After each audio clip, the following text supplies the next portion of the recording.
from Kumasi West students and teachers of the Kumasi Academy are receiving antibiotics treatment against what is still an unknown disease that has already claimed about 4 lives.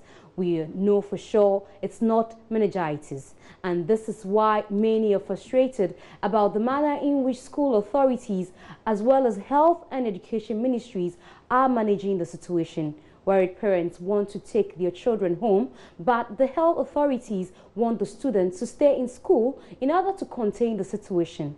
Here are some views on how the situation could be handled to allay fears of parents.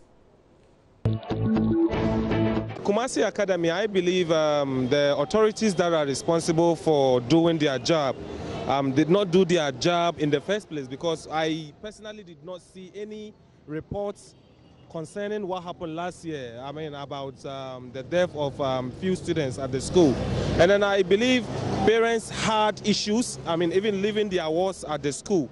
But unfortunately, the same thing has repeated itself. If I were a parent, the first thing I would do is to find any way possible to have my ward at home, because the school hasn't in any way proven to have all it takes to protect my child. I think the authorities have not taken the issue up. They are not tackling it as it's supposed to be tackled. Right now, parents fear, students fear, they don't know what to do. Right now, it started last year. They didn't do anything about it. Right now, it is getting out of hand.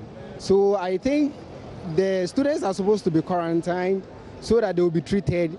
That will give the parents hope that, at least the institutions or the government is doing something about it. We don't know what is happening, what comes and the children are died.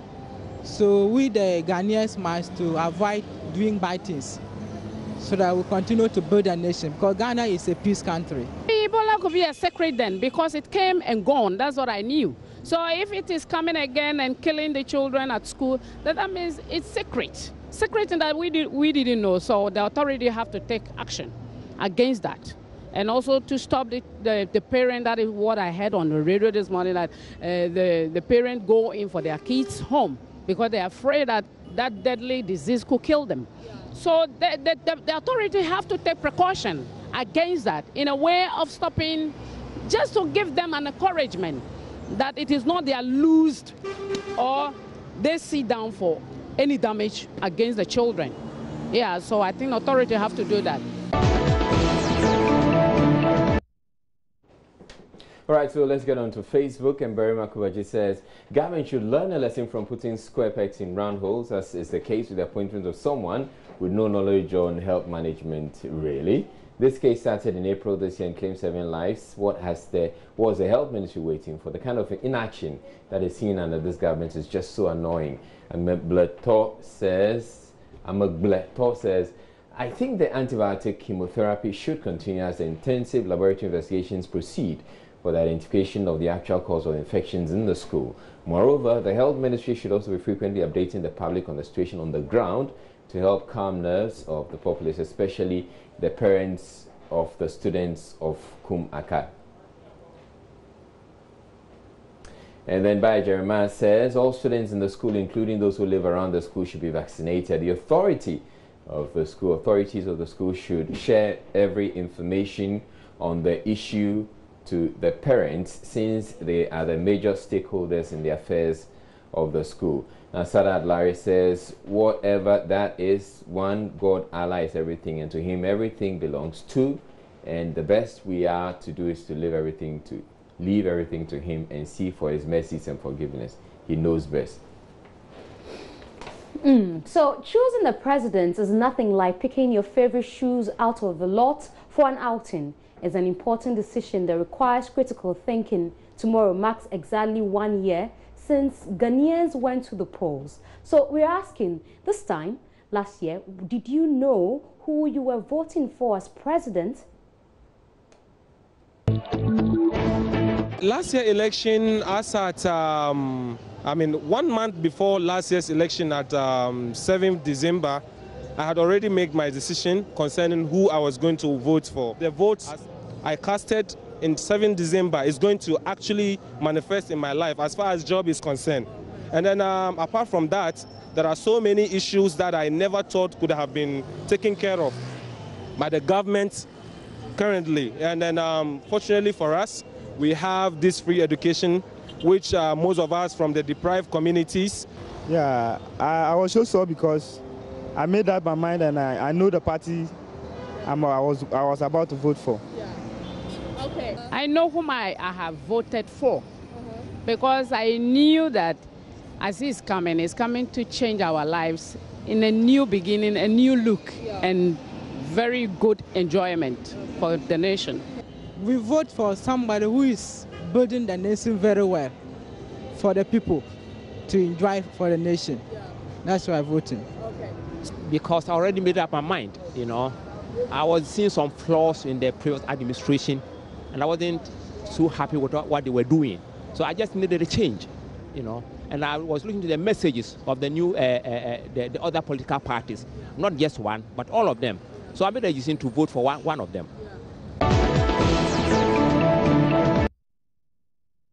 All right, Demde Simon says your caption has already answered the question. Like you rightly indicated, choosing a president or voting is not like picking or choosing a particular type of shoe to wear. It's not an instantaneous event, but a process.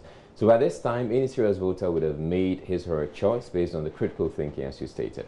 Khalil Maestro says, I had wanted to vote for Nada, but unfortunately, I couldn't go to work to vote. I wasn't expecting any extraordinary way of tackling issues by him, though. I just want to change. But I'm really disappointed in what's going on in Ghana. Allah save us from these power-drunk politicians. I mean.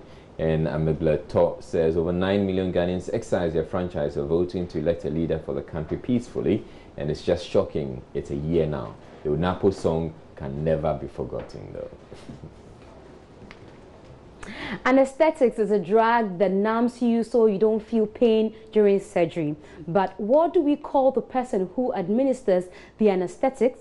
This is what we've been asking. Are they not nurses? Oh, I'm an anesthetist. Anesthetist? Yeah. Really? I'm not a medical professional, but my lay common sense about this anesthetist drug is only the anesthetist who will, in his professional skill, will prepare the patients for the operation.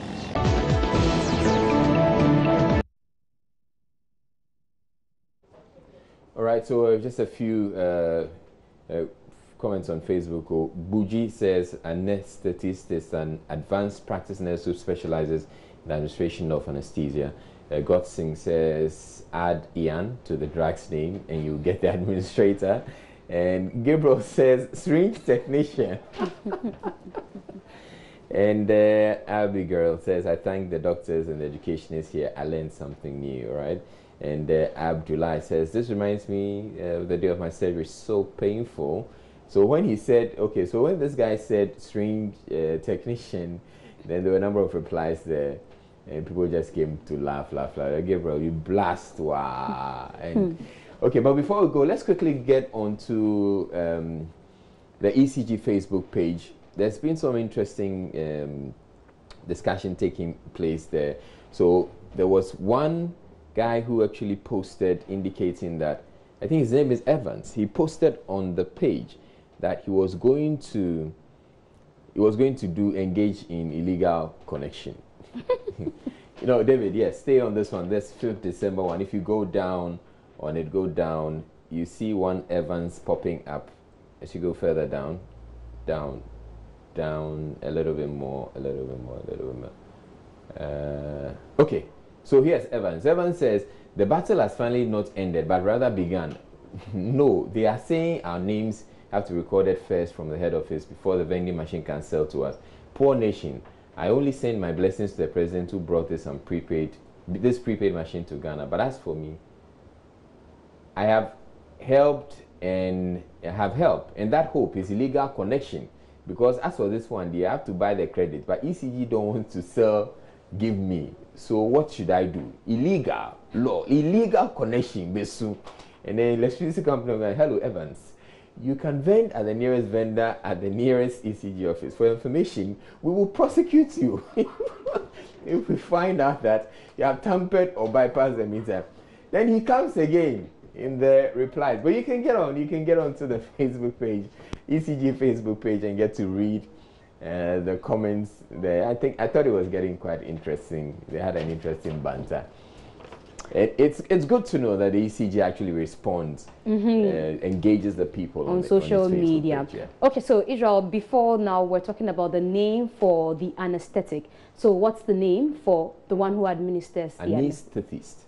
Say that again. Anesthetist. So it looks I mentioned it twice. So you could do this for the last time. Anesthetist. I won't try that. So that'll be it for Joy News Interactive.